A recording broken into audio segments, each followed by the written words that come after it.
नमस्कार, मैं हूं आनंद भट्ट और आप देख रहे हैं जेएनटी स्पेशल। जेएनटी स्पेशल में आज बात होगी बजट की, जिसके पेश होने में बस थोड़ा ही समय बाकी है। बस कुछ घंटों का इंतजार और भारत की वित्त मंत्री देश के सामने इस साल के बजट का लेखा जोखा पेश करेंगी। नमस्कार, मैं हूं साक्षी बत्रा और जीएनटी स्पेशल में आज हम लेकर आए हैं बजट पर खास पेशकश। आज हम आपको बताएंगे कि बूस्टर डोज वाले बजट से आम लोगों, किसानों और कारोबारियों की क्या-क्या उम्मीदें हैं, और साथ ये भी आपको दिखाएंगे कि इस बार का बजट किन उम्मीदों को पूरा करने की गुड न्यूज लेकर आ सकता है। तो देश का कॉमन मैन बजट से आस लगाए बैठा है, लेकिन इस बार के बजट से वो सेक्टर्स खासतौर पर राहत की उम्मीद कर रहे हैं जिन्होंने कोरोना काल में सबसे ज्यादा नुकसान उठाया है। आम आदमी हो या अरबों का कारोबार चलाने वाला उद्योग जगत, देश के बजट से हर किसी को पहली उम्मीद यही होती है कि खर्च कम हो और आमदनी ज्यादा। सरकार इस सपने को कैसे करेगी साकार, इस पर बात करने के लिए हमारे साथ एक्सपर्ट्स मौजूद हैं। लेकिन सबसे पहले देखिए ये रिपोर्ट।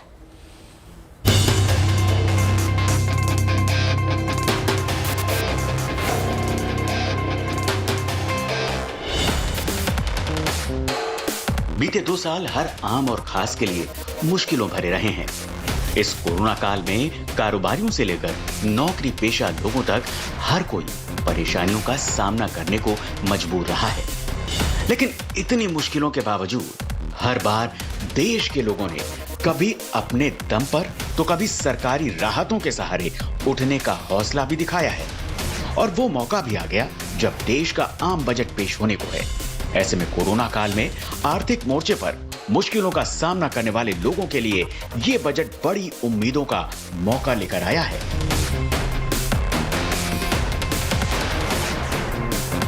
पिछले वित्तीय वर्ष में बजट में टैक्स स्लैब में कोई बदलाव नहीं हुआ था। ऐसे में इस बार उम्मीद है कि सरकार कोई बड़ी घोषणा कर सकती है। इसके साथ साथ उम्मीद ये भी जताई जा रही है कि हेल्थ, इंफ्रास्ट्रक्चर, रियल एस्टेट, रक्षा समेत अन्य क्षेत्रों के लिए भी बड़े ऐलान किए जा सकते हैं। टैक्सेस वगैरह कम करते, दाल और चावल, चीनी, ये बेसिक आम आदमी की जरूरत यही है। उम्मीद नहीं, विश्वास है कि ये राहत वाला बजट होगा। जीवन यापन के लिए जो होता है दाल चावल, हल्का फुल्का सामान, तो वो उनके लिए वो बजट हल्का आए। सबसे बड़ी उम्मीदें हैं देश को, खासकर जो हमारा बेरोजगार तबका है उनको रोजगार बहुत कम मिला है पिछले कई सालों से कोरोना के नाते। Budget should be which contributes to the growth of the Indian economy and bring lot of prosperity to our country.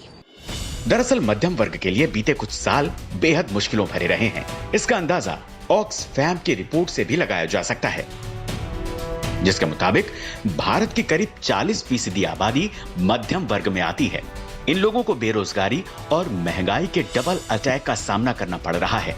आबादी का ये बड़ा हिस्सा राष्ट्रीय आय के महज 30% पर गुजर बसर कर रहा है। ऐसे में जरूरी है कि सरकार इस बजट में मध्यम वर्ग के लोगों की आमदनी बढ़ाने के लिए नए रास्ते खोजे, उनको सीधे तौर पर राहत देकर उनके हाथ में ज्यादा पैसे पहुंचाएं, क्योंकि खपत आधारित भारतीय अर्थव्यवस्था की धुरी ये मध्यम वर्ग ही है, जो पहनने, ओढ़ने, घूमने, खाने पीने से लेकर गाड़ी, शादी, हर तरह की खरीदारी पर जमकर खर्च करता है। आम बजट में इस वर्ग को सरकार की तरफ से मामूली मदद भी मिलती है तो मोटे तौर पर सेंटिमेंट में सुधार होगा और लोगों की आमदनी बढ़नी शुरू हो जाएगी। इस भरोसे के पीछे वजह है देश के कारोबारियों की बागडोर संभालने वाले सीईओज का यकीन, जो PwC की रिपोर्ट के मुताबिक पिछले साल के मुकाबले नई ऊंचाइयों पर पहुंच गया है। PwC के सीईओ पोल के मुताबिक 99% सीईओ अगले 1 साल तक भारत की ग्रोथ में तेजी को लेकर भरोसेमंद हैं। भारत के 94% और दुनिया के 77% सीईओ वैश्विक ग्रोथ में भी तेजी का अनुमान लगा रहे हैं। 98% सीईओ को अगले 1 साल और 3 साल तक रेवेन्यू बढ़ने का यकीन है। 2022 में ग्रोथ पर 94% सीईओज को भरोसा है, जबकि पिछले साल 88% सीईओ को ही यकीन था। कुछ इस तरह की राय डेलाइट के एक सर्वे में जाहिर की गई है। जिसके मुताबिक 75% से ज्यादा बिजनेस लीडर्स को देश की ग्रोथ और आर्थिक विस्तार पर भरोसा है, जबकि पिछले साल 68% बिजनेस लीडर्स को ही देश के कारोबारी भविष्य को लेकर यह भरोसा था। बिजनेस लीडर्स को यह भरोसा है कि अगर बजट में सही फैसले लिए गए तो ग्रोथ में और तेजी आएगी। 2021 में केवल 58% बिजनेस लीडर्स को अर्थव्यवस्था के पटरी पर लौटने की उम्मीद थी। कारोबार जगत के उत्साह को देखते हुए उम्मीद है कि अगर सरकार इस बार के बजट में थोड़ी सी भी दरियादिली दिखाती है तो फिर देश के एक बहुत बड़े वर्ग के लिए कोरोना के कहर से उबरना आसान हो सकता है। Bureau report, good news today.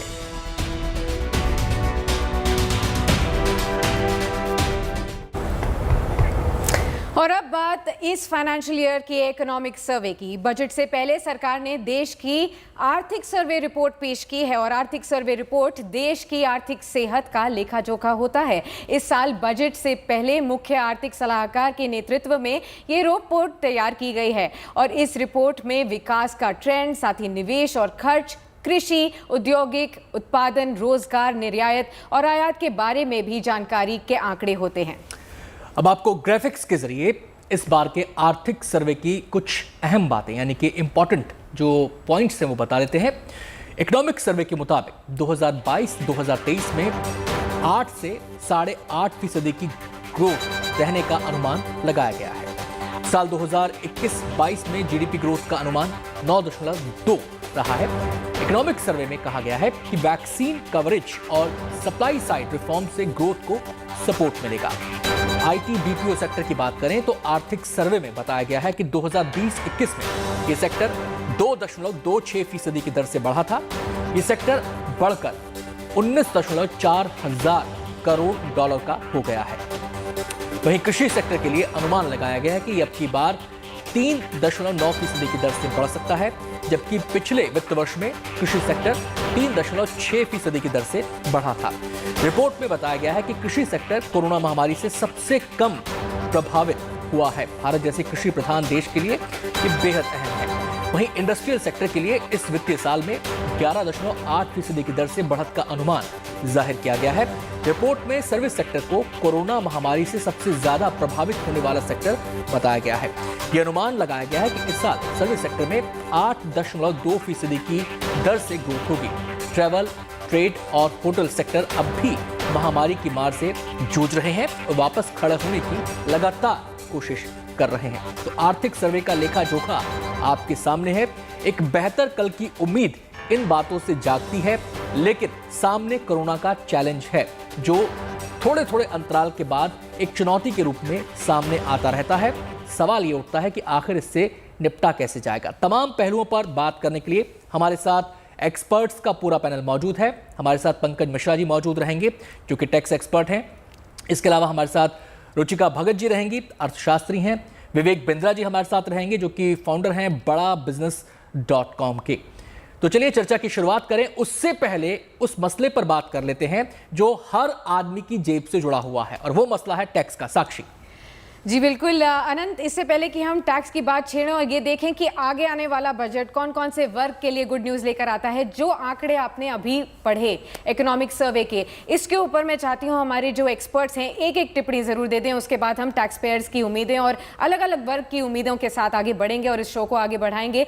Pankaj ji, सबसे पहले मैं आपका स्वागत करती हूँ इस शो में और आपसे जानना चाहती हूँ कि जो इकोनॉमिक सर्वे के बड़े आंकड़े आए हैं जीडीपी को लेकर, इस साल 9.2%, अगले साल 8 से 8.5%, क्या ये कहीं ना कहीं हमें ये बता रहा है कि देश की इकोनॉमी जो है, जो ग्रोथ है, वो लगातार कम हो रही है? क्योंकि इस साल 9.2%, अगले साल 8 से 8.5%, या फिर इसे ऐसे देखा जाए कि कोरोना की मार की वजह से जब पिछले साल हमने 7.3% तक की गिरावट देखी थी, उसके बाद बाजार और साथ ही साथ जो जीडीपी है वो पटरी पर लौट रही है। पंकज जी, आपका बहुत बहुत धन्यवाद।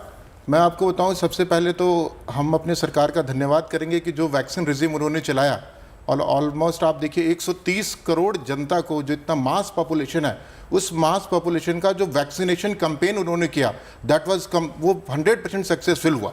अब उसके होते हुए अगर आप देखते हो कि फिर भी हम 9.2% जीडीपी ग्रोथ को प्रोजेक्ट कर रहे हैं 2022-23 में, राइट। तो उससे कहीं ना कहीं हम ये देखते हैं कि इतना पैंडेमिक होने के बावजूद भी we have maintain our GDP growth rate. साथ में आप देखिए इसके बावजूद हमने जो इंडस्ट्रियलाइजेशन है, जो इंफ्रास्ट्रक्चर है, जो हॉस्पिटल है, जो फार्मा इंडस्ट्री है, इन सबों ने कितना ग्रोथ किया हुआ है। अकॉर्डिंगली जीडीपी पे भी अच्छा खासा हमारे को इम्पैक्ट पड़ा इसका, और जितना हमने एक्सपेक्ट किया था कि जो जीडीपी में डेफिशिएट आएगा उतना डेफिशिएट नहीं आया। अल्टीमेटली वी हैव अचीव्ड, हमें उसका बेनिफिट हुआ जो वैक्सीनेशन कैंपेन हमारे प्रधानमंत्री जी ने चलाया है। तो हम अपने प्रधानमंत्री जी का तहे दिल से शुक्रिया अदा करते हैं इस चीज़ के लिए। और हम ये कहना चाहते हैं कि जो अभी स्ट्रैटेजी और जो स्कीम्स अभी आप देखो एग्रीकल्चरल सेगमेंट में आ रहा है, जो 3.9% हमने एक्सपेक्ट करा है कि जो एग्रीकल्चर सेगमेंट है उसमें कोई डिक्लाइन बहुत ज़्यादा नहीं हुआ और वो चलता रहा। आप देखो इसी तरह मेटल इंडस्ट्री में, स्टील इंडस्ट्री में, वो भी मैन्युफैक्चरिंग सेगमेंट्स में भी कोई इश्यूज बहुत ज़्यादा नहीं आए, वो as it is growth rate पे है और वो मेंटेन होता रहा। एक एक प्रतिक्रिया मैं अपने बाकी मेहमानों से भी यहाँ पे लेना चाहूँगा। रुचिका जी का मैं रुख करूँगा। रुचिका जी, क्या ये माना जाए कि लॉन्च पैड सेटल हो चुका है, क्योंकि इसी आर्थिक सर्वे में कहा गया है कि प्री कोविड एरा में हम पहुंच गए हैं, यानी कि जो पहले हालात थे उसके समानांतर हम पहुंच गए हैं। तो क्या माना जाए ग्लूम से बूम की तरफ इशारा कर रही हैं चीजें? देखिए, बजट जो होता है वो फ्यूचर के लिए होता है। हम 2 साल से पीछे एक्सपीरियंस कर रहे हैं कोविड काल को, तो मेरे को लगता है कि सरकार ने काफी अच्छा एक्सपीरियंस ले लिया। जब 2 साल से कोविड चल रहा था, तो इस साल उसको लेके, उस एक्सपीरियंस को लेके अगर सरकार को देखा जाए तो मुझे लगता है कि बजट कंपैरेटिवली एक सटीक बजट होना चाहिए, एक फ्यूचरिस्टिक बजट होना चाहिए, एक लॉन्ग टर्म बजट होना चाहिए। क्योंकि अगर हम देखें तो जो हमारा ट्रैक रिकॉर्ड है, जैसे जीडीपी के डाटा जो आ रहे हैं इस बार, अब 9.5 ग्रोथ रेट के जो परसेंटेज कह रहे हैं ग्रोथ रेट की, ये सारी चीजें डिपेंड करती हैं इस बार का बजट कैसा होगा। आप एग्जैक्टली अभी कमेंट नहीं कर सकते कि हाँ जी 9.5 ग्रोथ हो गई या 8.23 हो गई। इस तरह से बजट को देखना पड़ेगा, बजट कितना है, कितना फ्यूचरिस्टिक है, कितना स्ट्रेटेजिक है और किस किस चीजों पे ध्यान रखते हैं, क्योंकि इस बार ये ट्रांजिशनल पीरियड है। आप समझे, हम 2 सालों से लगातार जूझ रहे थे, अब हमारी इकोनॉमी थोड़ी स्टेबलाइज है, अब आप फ्यूचर को फोरसी कर सकते हैं, आप कोविड को कंट्रोल कर रहे हैं। अब आपको पता है कि आपको स्ट्रेटेजीज बनानी है। अगर वर्क फ्रॉम होम एम्प्लॉय कर रहे हैं तो आपके पास इतने अच्छे सॉफ्टवेयर है कि आप उसको मॉनिटर कर सकते हैं, आप अपना बिजनेस इस टाइम पे मॉनिटर कर सकते हैं। ये ध्यान रखिए कि अगर यही चीजें कंडीशंस आगे चलती रही तो मैं किस तरह से बिजनेस करूंगा। तो ये सारी चीजों को अगर हम ध्यान में रखें तो इस बार बजट बहुत इंपॉर्टेंट है और इसके ऊपर ही डिपेंड करेगा हमारा आगे ग्रोथ रेट क्या होता है। जी विवेक जी, मैं आपके पास आना चाहूंगी और आपसे जानना चाहूंगी कि आज के इकोनॉमिक सर्वे से क्या सबसे बड़ी हाईलाइट आपको लगी, जो कि हमें ये बताए कि कल आने वाला यूनियन बजट किस दिशा में भारत की इकोनॉमी को लेके जा सकता है। पीछे का एनालिसिस कुछ तो इंडिकेशन देता ही है हमेशा, पर मैं पीछे के एनालिसिस को कभी कभार एक आई वॉश की तरह भी देखता हूं। मेरी नजर में ये पॉलिटिकल बजट होने के चांसेस हैं, क्योंकि उत्तर प्रदेश, उत्तराखंड, गोवा, मणिपुर और पंजाब के अंदर इलेक्शंस हैं। तो कहीं ना कहीं गवर्नमेंट प्रयास करेगी कि वो अपने केपीआईज को इंप्रूव करने के लिए, इन्वेस्टमेंट और रिफॉर्म को लाने के लिए कुछ खर्चा करेगी ताकि ग्रोथ बनी रहे। और ग्रोथ और प्रॉफिट ये दोनों अलग चीजें हैं। प्रॉफिट आपको किससे आता है? वो फिस्कल डेफिसिट से आता है। साधारण भाषा में समझाता हूं मैं। फिस्कल डेफिसिट का अर्थ हुआ कि सरकार ने क्या खर्चा किया, क्या इनकम हुई। सरकार को इस समय इलेक्शन के चलते खर्चा बढ़ाना पड़ेगा। इनकम के सोर्सेज अभी बहुत ज्यादा तेज नहीं बढ़े हैं। तो इस समय मैं ये देखता हूं कि फिस्कल डेफिसिट आने वाले समय में बहुत ज्यादा कंट्रोल में नहीं रहेगा, क्योंकि 2 बड़े कारण हैं। इन्वेस्टमेंट और रिफॉर्म में कुछ खर्चा चला जाएगा, और दूसरा इलेक्शन होने के कारण कहीं ना कहीं पंजाब, उत्तराखंड, उत्तर प्रदेश, गोवा और मणिपुर को रिझाने के लिए भी कुछ खर्चा चला जाएगा। जब ये 2 जगह जाता है, जैसे agriculture, education, skilling, health care, infra, इन सब में सरकार ट्राई करेगी कि कुछ ना कुछ बेनिफिट दे दे। बेनिफिट कैसे देंगे? कोई वेवर देंगे, कोई सब्सिडी देंगे, कोई टेक्नोलॉजी का सपोर्ट देंगे, फार्मर को कुछ बेनिफिट देंगे। ये सब फिर से हमारे खर्चे में बढ़ेगा। तो ये आने वाले साल में मैं बहुत ज्यादा फिस्कल डेफिसिट तो कंट्रोल होते नहीं देख रहा हूं। ये मैं इस समय देख रहा हूं कि हमारा एक्सपेंडिचर बढ़ेगा और इनकम अभी बढ़ती हुई नहीं दिखाई पड़ रही है। जो आपने देखा 8.5 और 9.5 की जो आपने बात करी, वो 9.5 इसलिए आया था क्योंकि पिछला वाला डिनोमिनेटर कम था। जब पीछे अपना डिप हुआ, डिप के ऊपर जो ग्रोथ है उसको असली ग्रोथ नहीं मानेंगे। तो इसलिए मुझे ऐसा लगता है कि ये प्रो फार्मर स्कीम्स आ सकती है यहां पे, और फिस्कल डेफिसिट सेम जैसा रहेगा। फिर आप जब अगले सब्जेक्ट पे आएंगे कि क्या एक्सपेक्टेशन होनी चाहिए, जब अगला प्रश्न देंगे, तो मैं कुछ आपको बहुत तेजी के साथ आंकड़ों के साथ साधारण भाषा में समझा सकता हूं कि एक्सपेक्टेशन क्या होनी चाहिए। जी बिल्कुल।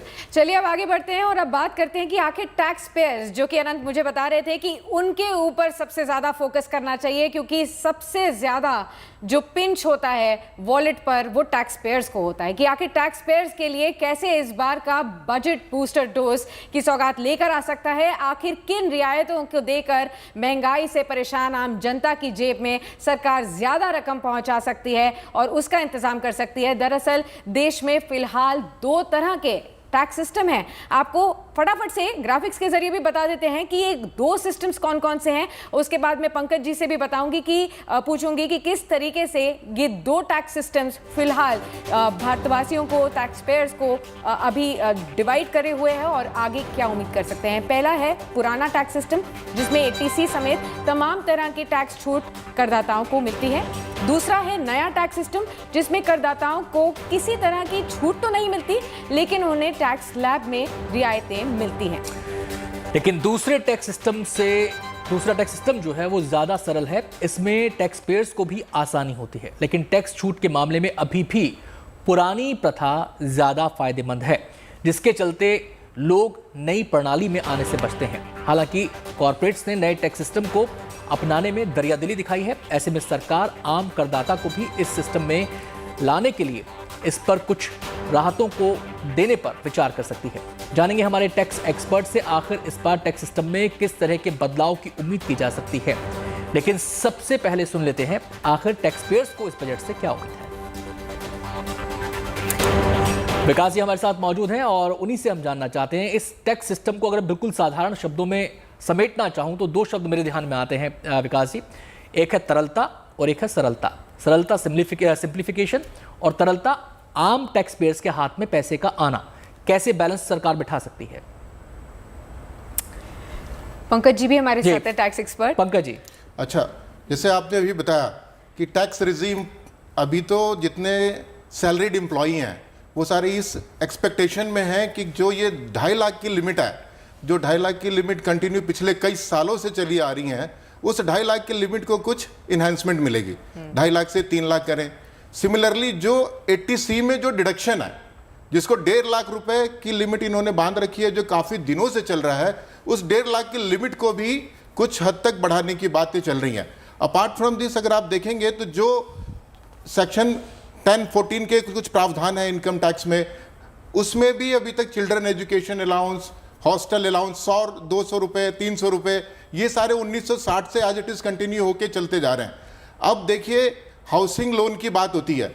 हाउसिंग लोन लेने से, उसका इंटरेस्ट का रिबेट मिलने से हमारे को कितना बड़ा इंडस्ट्रियलाइजेशन को, इंडस्ट्री को बेनिफिट मिलता है। अब सेक्शन 24B है इनकम फ्रॉम हाउस प्रॉपर्टी में, वहाँ पे पहले 2 लाख से ज़्यादा का आप इंटरेस्ट का बेनिफिट ले सकते थे, लेकिन अब नाउ अ डेज पिछले 3 सालों से इन्होंने 2 लाख की कैप कर दी कि भाई 2 लाख से ज़्यादा आप इंटरेस्ट का बेनिफिट नहीं लेंगे। यहाँ पे गवर्नमेंट को सोचना चाहिए कि भाई यहाँ पे हमें इंटरेस्ट का कितना बेनिफिट हो, थोड़ा ज़्यादा बेनिफिट दें, या जो एक्चुअल इंटरेस्ट पे कर रहे हैं उनका पूरा बेनिफिट मिले, सो दैट कि लोग इंफ्रास्ट्रक्चर में घर परचेज करने के लिए मोटिवेटेड हो और उनको इंटरेस्ट का पूरा बेनिफिट मिले। अकॉर्डिंगली आप फिर स्टैंडर्ड डिडक्शन की बात करते हैं सैलरी में, तो वहां पे आप देखिए कि 50,000 की लिमिट फिक्स कर दी। आप चाहे 5 लाख कमा रहे हो, चाहे 50 लाख कमा रहे हो, आपको 50,000 से ज्यादा का बेनिफिट आपको मिलना नहीं है। अब मैं ये कह रहा हूं आपको कि जो 50 लाख कमा रहा है तो कहीं ना कहीं उसका खर्चा भी तो ज्यादा होगा, उस खर्चे के ऊपर गवर्नमेंट का ध्यान ही नहीं जाता।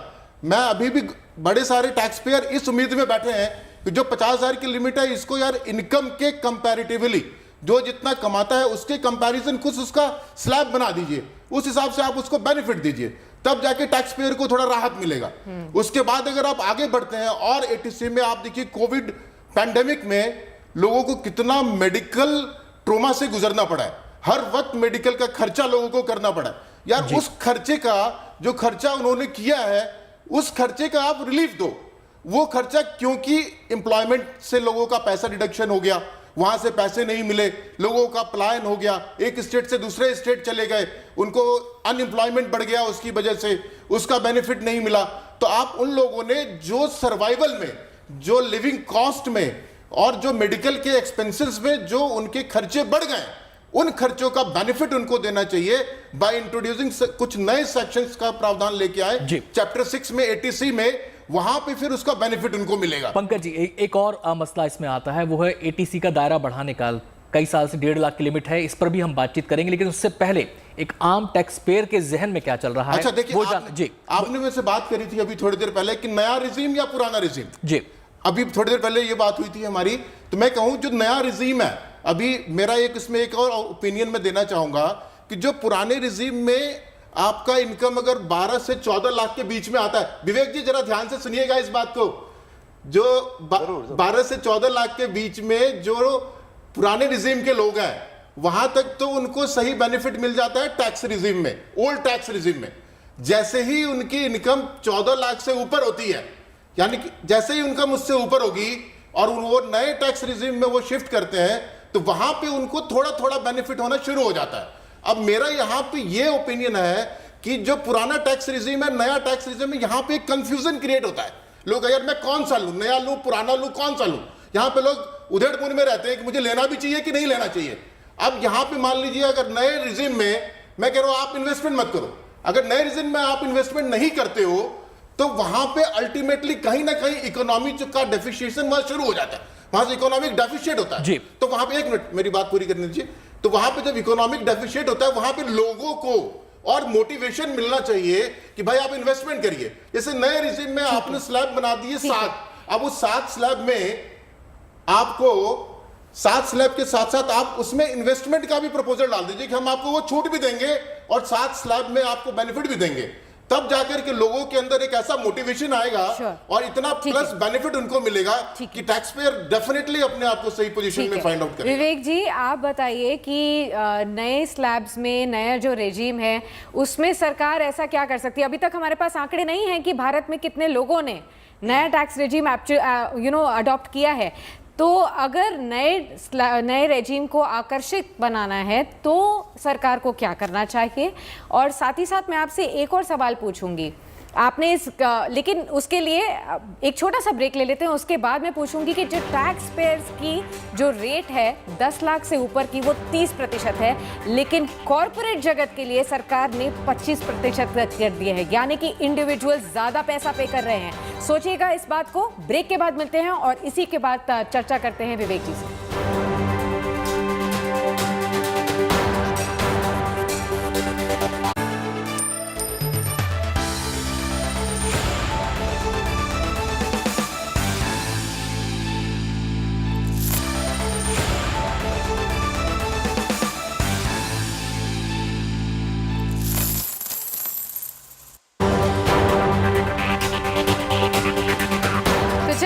ब्रेक से पहले मैंने एक सवाल पूछा था विवेक जी से, उसी का जवाब ले लेते हैं। सवाल ये था कि कॉर्पोरेट जगत के लिए जहां सरकार ऑलरेडी टैक्स में डिडक्शन कर चुकी है, 25% तक का कर चुकी है, यही रियायत हमें इंडिविजुअल टैक्स पेयर्स को क्यों नहीं मिली? क्योंकि अभी भी सबसे ऊपरी स्लैब में 30% से ऊपर के रेट पर आपको टैक्स भरना पड़ता है। विवेक जी। हाँ, वैसे आपके 2 प्रश्न थे, पहले इसी से शुरू करते हैं। इंडिविजुअल का भी जो टैक्स कलेक्शन पिछले साल का आप देखोगे और कॉर्पोरेट का टैक्स कलेक्शन पिछले साल का आप देखोगे, दोनों का 4.5 लाख करोड़ के आसपास है। एक का 4.5 लाख करोड़ है, एक का 4,60,000 करोड़ के आसपास है। बहुत ज्यादा फर्क नहीं है। लेकिन जो कॉर्पोरेट टैक्स कलेक्शन है वो मार्केट में पैसे का सर्कुलेशन का क्वालिटी इंप्रूव करता है। जितना बड़ा कॉर्पोरेट, और ये भी एक्चुअली इसलिए हुआ है क्योंकि 400 करोड़ से कम करने वालों के लिए 23-25% किया है, इसलिए इंडिविजुअल के लिए भी रैशनलाइज करना चाहिए। इंडिविजुअल्स के लिए भी एक लेवल के ऊपर जाना ठीक नहीं है, क्योंकि अगर बढ़ते हुए स्लैब में जाके वो 40% प्लस हो जाता है। अब आते हैं इनकम टैक्स पे, जो आपका प्रश्न था। देखिए, टैक्स रिफॉर्म इस समय जरूरी है क्योंकि इस समय जो इन्फ्लेशन आया है उससे आपको एक्स्ट्रा मनी फॉर कंजम्पशन चाहिए, और अगर इकोनॉमी को ग्रोथ चाहिए तो आपको 3 चीजें चाहिए, ध्यान दीजिएगा। पहली चीज आपको चाहिए कंजम्पशन, दूसरी कंजम्पशन चाहिए, और तीसरी थोड़ी अलग है, वो है कंजम्पशन यानी कि कंजम्पशन। और कुछ नहीं।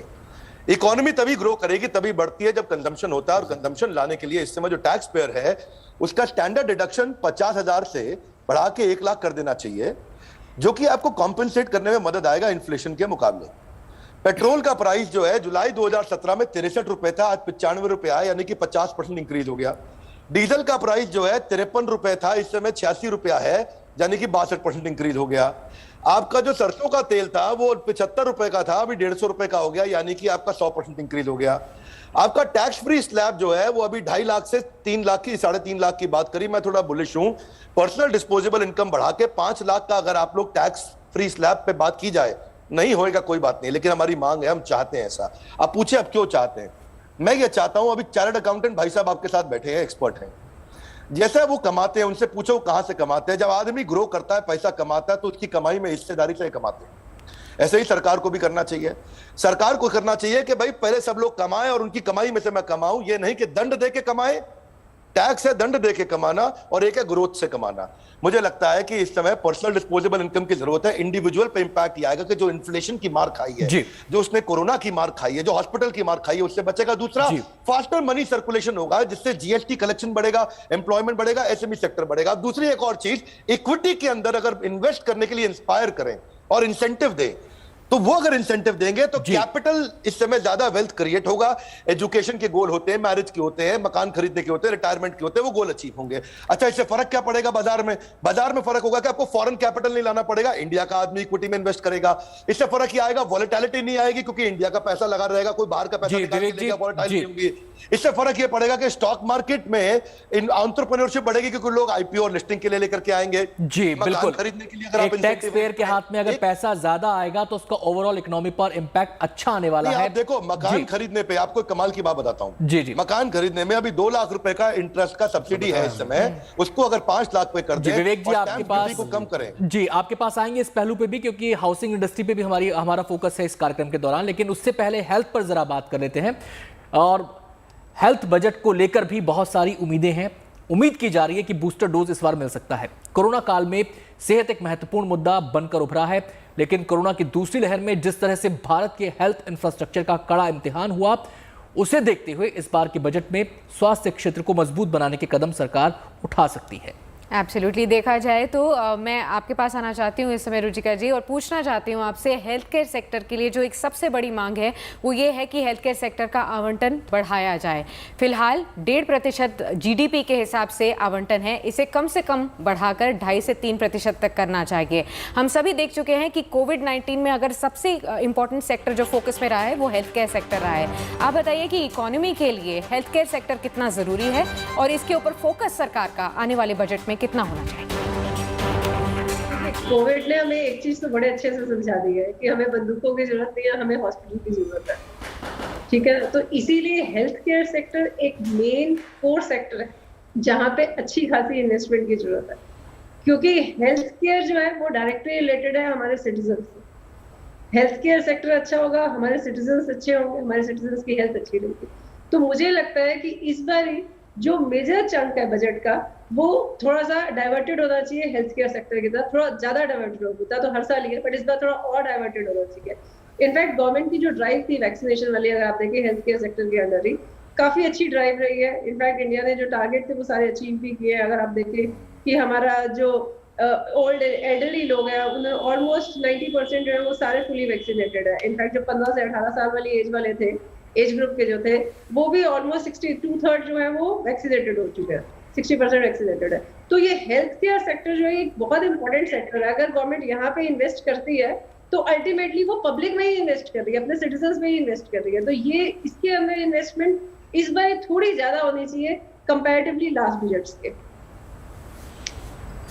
जी एब्सोल्युटली, देखा जाए तो हेल्थ के बाद अब एजुकेशन सेक्टर की भी बात करनी जरूरी है, क्योंकि कोरोना काल में देश के एजुकेशन सेक्टर को सबसे ज्यादा नुकसान हुआ है, क्योंकि कोरोना की तीनों लहरों के अलावा भी ज्यादातर वक्त तक शिक्षण संस्थान बंद रहे हैं। ऐसे में ऑनलाइन एजुकेशन के सहारे स्कूल कॉलेज केवल आबादी के एक सीमित हिस्से तक ही पहुंचने में कामयाब रहे हैं। ऐसे में अब इस बार के बजट में शिक्षा के लिए आवंटन बढ़ाने की भी मांग की जा रही है। पिछले साल सरकार ने बजट में शिक्षा के लिए आवंटन में 6% की कटौती की थी और इसको लेकर खासा हल्ला हंगामा भी हुआ था। सवाल उठे थे सरकार की सोच पर, उसकी नीति पर। लेकिन इस बार शिक्षा क्षेत्र में बजट कटौती के बजाय बढ़ोतरी की उम्मीद जताई जा रही है। ऐसे में ऑफलाइन मोड से ऑनलाइन मोड पर शिफ्ट हुआ एजुकेशन सेक्टर भी काफी डिमांड्स लेकर आया है, जिसमें सबसे बड़ी मांग है एजुकेशन सेक्टर की कई सेवाओं पर लगाए जाने वाले भारी भरकम 18% जीएसटी को हटाने की। मैं सीधे पंकज जी का यहाँ पर रुख करना चाहूंगा। पंकज जी, ये जो डिमांड की जा रही है, क्या ये पॉसिबल है सरकार के लिए? मैं आपको एक चीज बताऊं, आपने एजुकेशन सेक्टर की बात करी। इस एजुकेशन सेक्टर में जो जहां हम लैग कर रहे हैं, अब गवर्नमेंट ने बहुत सारे स्पॉन्सरशिप प्रोग्राम लॉन्च रखे हुए हैं। इतने स्पॉन्सरशिप प्रोग्राम गवर्नमेंट के पास है कि वो बच्चे जो स्कूल नहीं जा पाते, जो पढ़ नहीं पाते, या जहाँ पे फीस ज़्यादा है, वहाँ पे वो गवर्नमेंट के बहुत सारे स्कीम्स के थ्रू स्पॉन्सरशिप प्रोग्राम को अवेल कर सकते हैं।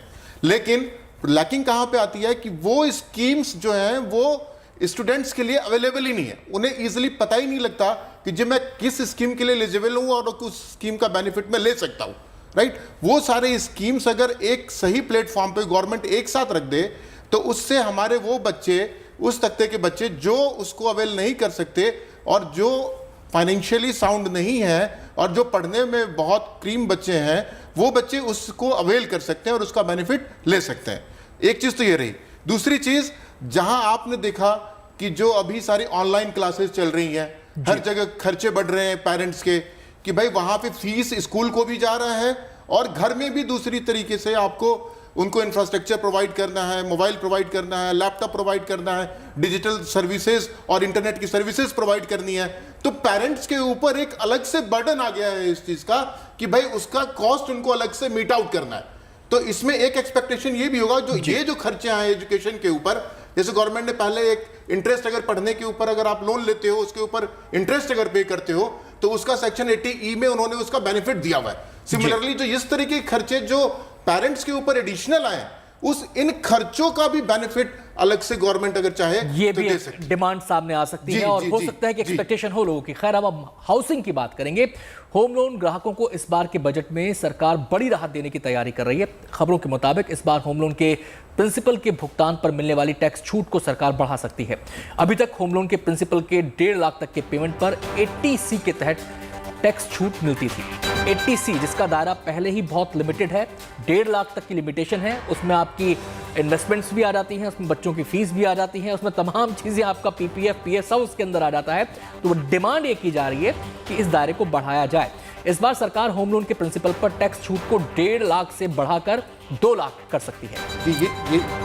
जी। घर खरीदने वालों के साथ ही घर बनाने और बेचने वाले भी बजट की राहत की उम्मीद कर रहे हैं और साथ ही साथ इन दिनों देश का रियल एस्टेट सेक्टर कोरोना की तीसरी लहर के सामने पस्त पड़ता नजर आ रहा है।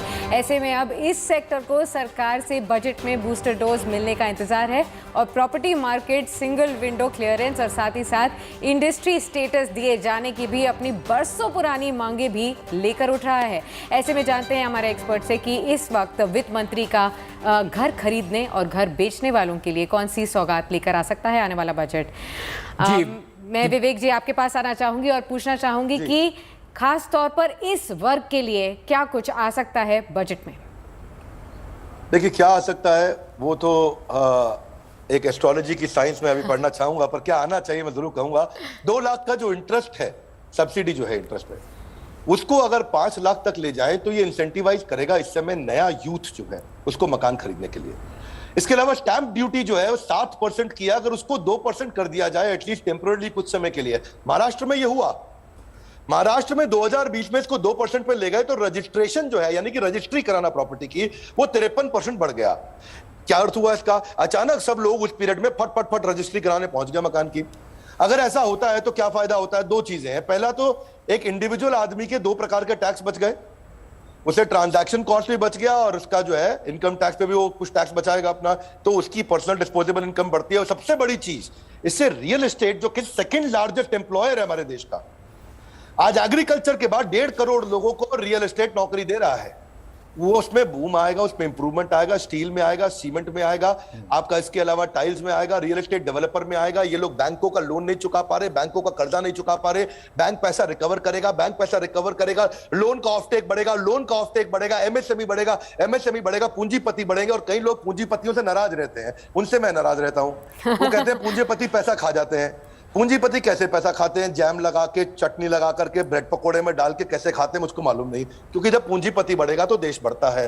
तो इसलिए ये बड़ा जरूरी है कि अगर इस समय हम रियल एस्टेट पे वापस ध्यान दे सकें, इसके लिए दो चीजें और देख सकते हो आप। बैंकिंग, इन्वेस्टमेंट और इंश्योरेंस में फाइनेंशियल इंक्लूजन ले आए। आपका जन धन योजना है, बधाई, लेकिन जन निवेश योजना ले आए। अगर किसी प्रकार से थोड़ा रेडिकल थॉट है, लोगों को एनकरेज करें, आपकी इनकम का 3-5% पीपीएफ में, पोस्ट ऑफिस में, गवर्नमेंट स्कीम में, इक्विटी में डाल दिया जाए। वैसे कंपलसरी अगर थोड़ा कर दें तो एकदम उसका पैसा बचेगा। दूसरी चीज, आपका मोबाइल फोन है, 75 करोड़ मोबाइल फोन यूजर है, उनसे अगर 50 रुपया महीना लेकर के उनका कंपलसरी इंश्योरेंस कर दें, उनका मेडिक्लेम हो जाए, पूरे देश का इंश्योरेंस हो जाएगा। थोड़े रेडिकल थॉट चाहिए। और 50 रुपया महीना हर आदमी मोबाइल फोन यूजर दे सकता है। 75 करोड़ लोगों का इंश्योरेंस आज हो जाएगा। बैंकिंग, इन्वेस्टमेंट, इंश्योरेंस अगर एक्सेसिबल हो गई ना, तो लोअर पिरामिड जो है वो अगर एक बार सुरक्षित हुआ तो गवर्नमेंट जो है ना, लॉन्ग टर्म फंड उसको आएगा, उसको पैसा जी। कई क्रांतिकारी सुझाव विवेक जी आपने इस समय सामने रखे हैं, और जाहिर सी बात है सरकार के जहन में भी तमाम पहलू होंगे, क्योंकि सरकार भी ये चाहती है कि लोगों के हाथ में पैसा हो, वो पैसा री इन्वेस्ट इकोनॉमी में हो और उससे इकोनॉमी बूम करे। और भी बहुत सारे पहलू हैं, उन पर भी बातचीत जारी रहेगी। हमारे खास मेहमान हमारे साथ मौजूद हैं। बस छोटा सा ब्रेक, यूं गए और यूं आए।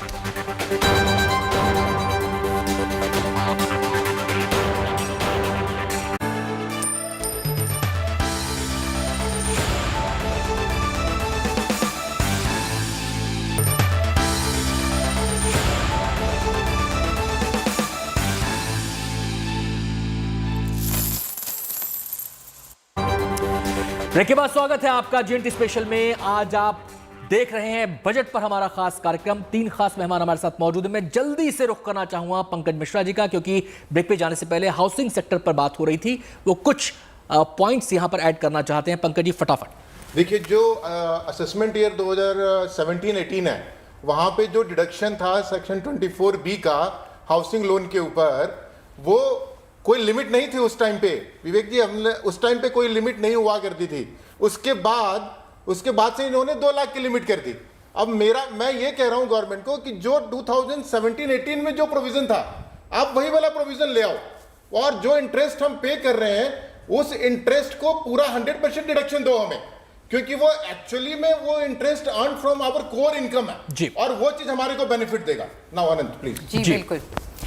मोदी सरकार आने से पहले कृषि बजट भी लगभग 22,000 करोड़ रुपए होता था, इसीलिए कृषि बजट पर भी बात करनी बहुत जरूरी है। जबकि साल 2021-22 में इसे लगभग 5.5 गुना बढ़ाकर 1.23 लाख करोड़ रुपए कर दिया है। ऐसे में किसान इस बार भी बजट बढ़ने की उम्मीद कर रहे हैं, और उन्हें उम्मीद है कि किसान क्रेडिट कार्ड, प्रधानमंत्री किसान निधि का पैसा बढ़ाने, भंडारा और साथ ही साथ कोल्ड स्टोरेज और साथ ही साथ माइक्रो इरिगेशन फंड में भी बढ़ोतरी करने के लिए कोई ना कोई फैसला सरकार को जरूर लेना चाहिए। मैं रुक करना चाहूंगी यहाँ पर रुचिका जी आपका, और जानना चाहूंगी आपसे कि इस बार फार्मर्स कम्युनिटी के लिए, फार्म सेक्टर के लिए सरकार क्या कुछ लेकर आ सकती है। स्पेशली इस बात को हमें ध्यान में रखना है कि बस कुछ ही समय पहले 3 फार्म लॉस को रिपील कर दिया गया है, जो सरकार की एक सबसे बड़ी पहल थी फार्म सेक्टर को रिवाइव करने के लिए, उस पर सरकार वापस चली गई है। तो अब नेक्स्ट बड़ा आइडिया फार्म सेक्टर के लिए क्या होना चाहिए? देखिए, अगर आप देखेंगे तो काफी लंबे समय तक फार्मर एजुटेशन चला है हमारा। गवर्नमेंट जो है वो फॉर्मूलाज भी लेके आई फार्मर्स को उसके बेनिफिट के लिए, मगर समहाउ वो रोल बैक हो गए। मुझे लगता है ये आने वाला जो बजट है ये फार्मर्स फ्रेंडली होगा, मोर ऑफ फार्मर फ्रेंडली होगा। रीजन नहीं कि वो जो पहले बेनिफिट्स थे जो रोल बैक हुए, वो बेनिफिट्स तो देने ही देने हैं सरकार को। उसके अलावा सरकार और भी बेनिफिट्स लेके आएगी, जिससे जो हमारा फार्मर है वो सेल्फ सफिशिएंट, सेल्फ रिलायंट बने, बजाय के दूसरे के ऊपर डिपेंड करने के। तो ये इस बार जो बजट है, मुझे लगता है इसमें काफी सारा जो वो होगा, डाइवर्जन ऑफ इनकम होगी, वो फार्मर्स की तरफ होगी। इसके अंदर फार्मर्स का प्राइवेटाइजेशन भी हो सकता है। कितना बड़ा चैलेंज है रुचिका जी निवेश को आकर्षित करना एग्रीकल्चर में? कितना बड़ा चैलेंज है सरकार के लिए?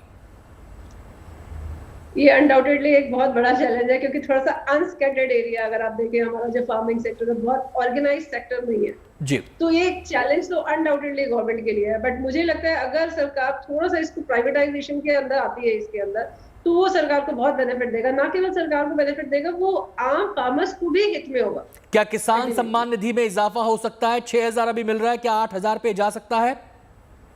बिल्कुल जा सकता है, बिल्कुल। मेरे को लगता है इस बार वाला बजट जो है वो फार्मर्स फ्रेंडली होगा ही होगा, खासकर तब जब वो पहले जो बेनिफिट्स आए थे फार्मर के वो रोल बैक हो गए, तो वो बेनिफिट्स तो मुझे लगता है आने ही चाहिए। उसके अलावा नए बेनिफिट्स और आने चाहिए फार्मर्स के लिए।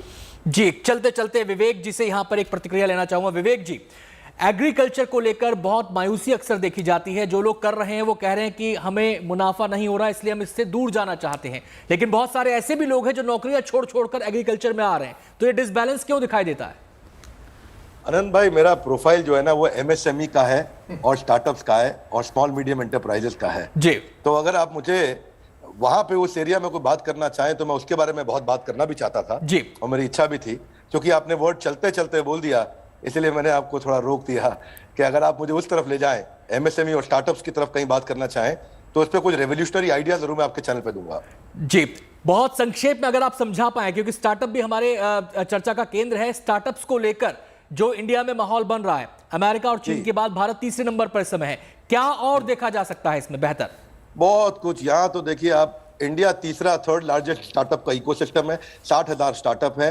$42 बिलियन रेस किया है इस साल, $11 बिलियन पिछले साल के मुकाबले, यानी कि 4 गुना के ज्यादा आसपास रेस कर लिया है। 46 यूनिकॉर्न, यानी कि 46 ऐसे स्टार्टअप आए हैं जो 10 साल में रेज हुआ, वो 1 साल में $46 बिलियन कंपनी आ गई। इंडिया में 90 यूनिकॉर्न हो गए, हर 9 दिन के अंदर एक यूनिकॉर्न आ रहा है। 487 है यूएस में, चाइना में 301, अपने यहाँ उसके बाद तीसरा नंबर है, यूके वगैरह सब पीछे रह गया है। पहली चीज मुझे लगता है कि टैक्स हॉलिडे बढ़ा देना चाहिए। अभी 3 साल का है, वो आई वॉश है, एक आंखों का धोखा है, क्योंकि 3 साल के बाद, जब 3 साल तो स्टार्टअप को प्रॉफिट आने में लगता है, आपने 3 साल का टैक्स हॉलिडे दिया, उतने में जब तक वो प्रॉफिट में आता है जी, समय की कमी है विवेक जी, माफी चाहूंगा, समय की कमी है हमारे पास। बहुत बहुत शुक्रिया आपका, बहुत बहुत शुक्रिया पंकज जी का, और साथ ही साथ रुचिका जी का बहुत बहुत शुक्रिया। आप सबकी नजरें टिकी हैं निर्मला सीतारमण के बही खाते पर कि जब वो खुलेगा तो उसमें किसके लिए क्या निकलेगा। बहुत बहुत शुक्रिया। एक छोटा सा ब्रेक, लेकिन अच्छी खबरों के लिए आप देखते रहिए गुड न्यूज टुडे। नमस्कार।